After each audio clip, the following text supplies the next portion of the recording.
Salut à tous. Aujourd'hui, on va parler d'une héroïne qui a marqué toute une génération, Korra, la nouvelle Avatar. Si tu veux comprendre pourquoi elle est différente, pourquoi son parcours est puissant et humain, reste bien là.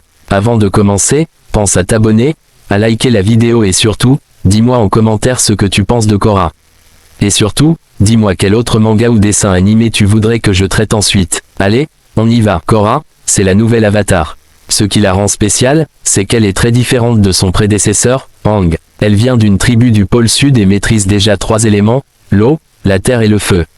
Son plus gros défi, c'est d'apprendre à contrôler l'air, qui est le dernier élément à maîtriser. Ce qui fait qu'on s'attache à Korra, c'est qu'elle n'est pas parfaite. Elle est forte, mais elle est aussi impulsive, parfois têtue, et elle doit apprendre à gérer ses émotions. Tout au long de la série, on la voit grandir, tomber, se relever, et surtout devenir plus mature. Au début, Korra arrive à Republic City, une ville très moderne, loin des villages traditionnels. Elle doit apprendre à maîtriser l'air avec Tenzin, le fils d'Aang. Mais ce n'est pas simple.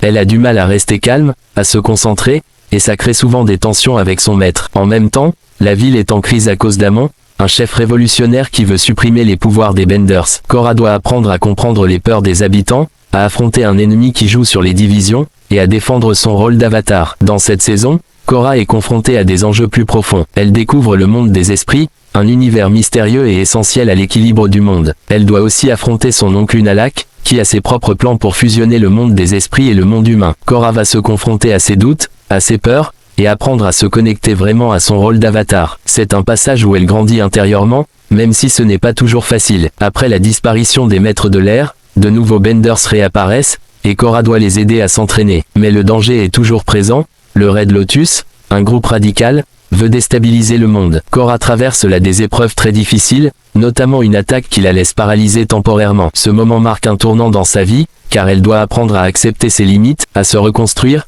et à trouver sa force autrement. La dernière saison montre une Korra différente. Elle a changé, elle est plus calme, plus réfléchie, mais elle reste une combattante. Face à Kuvira, une générale qui veut imposer son ordre par la force, Korra doit faire preuve de sagesse et de courage. Ce combat n'est pas seulement physique, c'est aussi un combat de valeur. Korra apprend que pour être un leader, il faut aussi écouter, comprendre et parfois faire des compromis. Ce qui rend Korra unique, c'est sa dimension humaine. Elle n'est pas une héroïne parfaite, elle fait des erreurs, elle doute, elle souffre, mais elle continue d'avancer. Son histoire parle de persévérance, de croissance personnelle et de résilience. Elle incarne aussi des thèmes actuels comme la justice, la tolérance, le respect de la nature et la recherche d'équilibre, ce qui rend son parcours très puissant et inspirant. Voilà pour cette plongée dans l'univers de Korra. J'espère que tu as aimé cette vidéo, que tu as appris des choses, ou que tu as juste pris plaisir à revivre son histoire. Si c'est le cas, n'oublie pas de liker, de t'abonner et de me dire en commentaire ce que tu penses de Korra. Quelle saison tu préfères? Quel personnage tu kiffes le plus?